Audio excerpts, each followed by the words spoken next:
دوستو کیا آپ کو پتا ہے کہ تمام انبیاء کرام علیہم السلام بکریاں کیوں چراتے تھے؟ انبیاء کرام جیسی عظیم ہستیوں کو بکریاں چرانے کا حکم کیوں دیا گیا؟ امام الانبیاء جناب محمد مصطفیٰ صلی اللہ علیہ وآلہ وسلم نے بھی بکریاں چرائیں اور گھر میں بکریاں رکھنے کا حکم بھی دیا، اور اس حکم کی وجہ کیا تھی؟ گھر میں بکری پالنے کی اہمیت اور فضیلت کیا ہے؟ یہی ہماری آج کی ویڈیو کا موضوع ہوگا، اور آپ نے میری اس ویڈیو کے آخر تک میرے ساتھ رہنا ہے۔ اور آج ہم آپ کو بکریوں اور انبیاء کرام علیہم السلام کی نسبت اور محبت کے حوالے سے انتہائی ایمان افروز معلومات فراہم کریں گے آپ کو۔ دوستو بخاری شریف میں حضور نبی رحمت امام الانبیاء جناب محمد مصطفیٰ صلی اللہ علیہ وآلہ وسلم کا ارشاد پاک ہے کہ اللہ نے جتنے بھی انبیاء کرام علیہم السلام بھیجے ہر ایک نے بکریاں چرائی ہیں۔ تو صحابہ نے پوچھا تو آپ نے فرمایا بالکل ہاں، میں بھی اہل مکہ کی بکریاں کچھ اجرت پر چرایا کرتا تھا۔ ناظرین، علماء نے انبیاء کرام علیہم السلام کے بکریاں چرانے کی کچھ وجوہات بیان کی ہیں، جو کہ آپ نے دماغ کی کھڑکیوں کو کھول کے سننا ہے، اور یہ ساری وجوہات مسلمان لیڈرز اور سپہ سالار کو ضرور سننی چاہیے۔ یعنی اللہ تعالیٰ نے اس مرحلہ اور اس پروسیس سے ان کے اندر کچھ اوصاف پیدا کیے، اس لیے تمام انبیاء کرام کو بکریاں چرانے کا آرڈر پاس کیا۔ جو ایک نبی میں یہ تمام اوصاف لازماً موجود ہونے چاہیے۔ نبی نے کیونکہ قوم کی قیادت اور لیڈرشپ کرنی ہوتی ہے، لوگ مختلف راستوں پر بھاگ رہے ہوتے ہیں، ان کو کنٹرول کرنا اور ایک سیدھے راستے پر چلانا بہت مشکل کام ہوتا ہے، جو بلا شبہ بغیر ٹریننگ کے سر انجام نہیں دیا جا سکتا۔ اس لیے اللہ رب العزت نے نبوت سے قبل اپنے نبیوں کی یہ ٹریننگ اور تربیت پتہ کیسے کروائی؟ بکریاں چروا کے ان کے اندر قیادت اور لیڈرشپ کی صلاحیت پیدا کی۔ بکریوں کا ریوڑ آپ نے ذرا غور سے سننا ہے میری بات کو۔ بکریوں کا ریوڑ یعنی گلا، ایک ایسا ریوڑ اور گلا ہوتا ہے جس میں بکریاں ادھر ادھر بھاگتی ہیں، اور ان کو کنٹرول کرنا اور سیدھے راستے پر لے کر چلنا انتہائی مشکل کام ہوتا ہے۔ دوسری چیز جو ہر نبی میں ہونی چاہیے وہ صبر اور امت کا غم ہے۔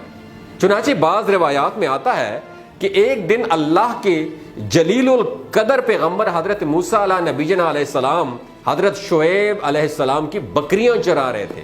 دوستو یہاں پہ میں بات آپ کے ساتھ شیئر کرنا چاہتا ہوں کہ واضح رہے کہ اللہ کے پیغمبر حضرت موسیٰ علیہ السلام نے 10 سال اللہ کے دوسرے پیغمبر حضرت شعیب علیہ السلام کی بکریاں چرائیں۔ ایک دن آپ بکریاں چرا رہے تھے کہ ایک بکری بھاگ گئی۔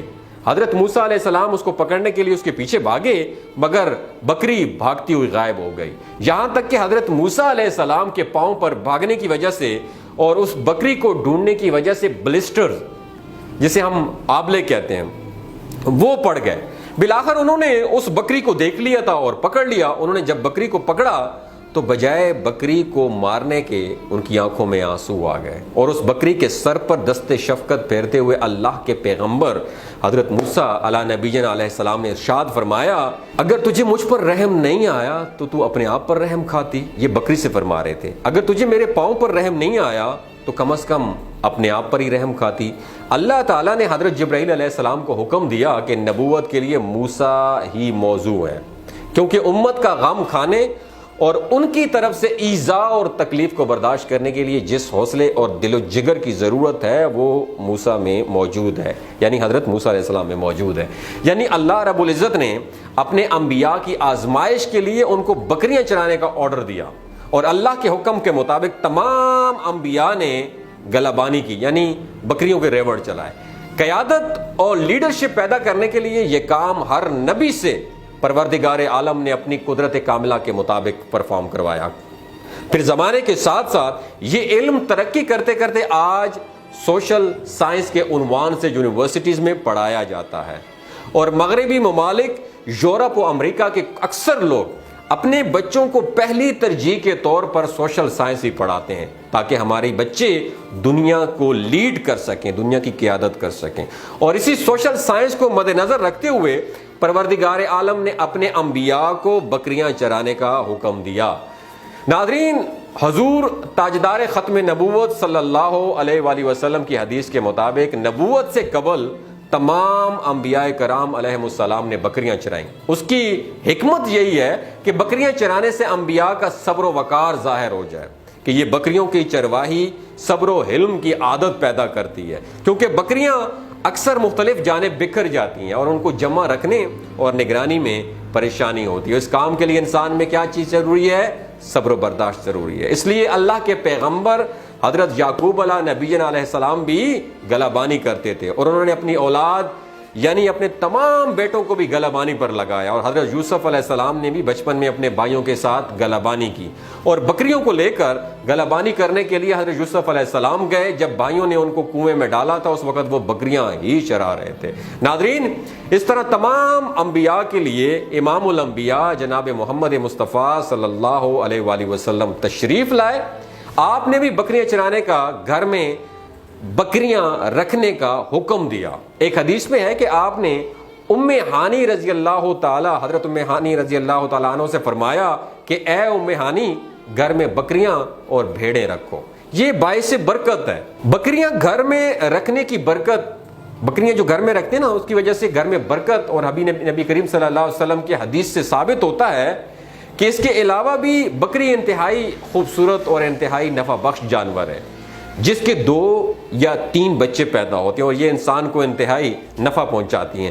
اللہ کے رسول صلی اللہ علیہ وآلہ وسلم نے بکریوں سے انتہائی محبت کی ہے، اور اس کے علاوہ قرآن مجید فرقان حمید میں اللہ رب العزت نے نبی رحمت صلی اللہ علیہ وآلہ وسلم پر نازل فرمایا کہ اللہ کے نبی نے قرآن اور حدیث کے مطابق اپنی امت کا غم بانٹنا، اور اسی امت کا غم بانٹتے ہوئے اللہ کے نبی نے بکریوں سے محبت کی اور بکریوں سے محبت کرنے کا حکم دیا۔ ناظرین، ایک اور روایت ہے کہ رسول اللہ صلی اللہ علیہ وآلہ وسلم نے ارشاد فرمایا کہ گھر میں بکریاں پالو، اس سے برکت ہوتی ہے۔ ابن ماجہ میں ہے کہ گھر میں بکری کا ہونا محتاجی کے 70 دروازے بند کر دیتا ہے۔ اس کے علاوہ بھی اقتصادی لحاظ سے بکری کی اہمیت کے بارے میں ایک مثل مشہور ہے کہ بکری غریب کی گائے کہلاتی ہے، کیونکہ جو لوگ گائے یا بھینس پالنے کی طاقت نہیں رکھتے تو وہ گھریلو ضروریات پورا کرنے کے لیے بکریاں پالتے ہیں۔ عام طور پر بکری کے دودھ میں چکنائی فیٹ نسبتاً کم ہوتی ہے، اس لیے یہ دودھ بچوں کی نشو و نما اور مریضوں کی بحالی صحت کے لیے انتہائی مفید اور باعث رحمت ہوتا ہے۔ چونکہ حضور نبی کریم صلی اللہ علیہ وآلہ وسلم نے خود بکری کا دودھ بھی استعمال کیا اور گوشت بھی تناول فرمایا، اس لیے بکری کے دودھ میں بھی شفا ہے، اور اس کے گوشت میں بھی لذت اور شفا اللہ رب العزت نے رکھی ہے۔ ناظرین، انبیاء کرام علیہم السلام نے بکریاں چرانے کے حوالے سے انتہائی اہم بات نبی کریم صلی اللہ علیہ وسلم نے ارشاد فرمائی کہ ہر نبی نے بکری چرائی، تو صحابہ نے پوچھا کیا آپ نے بھی؟ تو فرمایا کہ ہاں میں نے بھی، یعنی اللہ نے تمام انبیاء کو بکریاں چرانے کا حکم دیا۔ پھر یہاں پہ ذرا بات نوٹ کرنے کی، دماغ کی کھڑکیوں کو کھول کے سنیے گا۔ پھر قادیان کا لعنتی جس نے نبوت کا جھوٹا دعویٰ کیا، اس کا بکریوں سے کوئی تعلق نہیں تھا۔ یہاں یہ بات ثابت ہوتی ہے کہ اس کا نبوت سے بھی قطعاً کوئی تعلق نہیں تھا، وہ جھوٹا مکار اور فریبی انسان تھا۔ اگر وہ نبی ہوتا تو وہ بھی بکریاں چراتا۔ مرزا غلام احمد قادیانی کا 1 ہفتہ بھی بکریاں چرانا ثابت نہیں ہوا، لہٰذا یہ بات ثابت ہو جاتی ہے کہ اللہ کے پیغمبر ہی بکریاں چرایا کرتے تھے۔ مرزا غلام احمد قادیانی کا نبوت سے کوئی تعلق نہیں ہے۔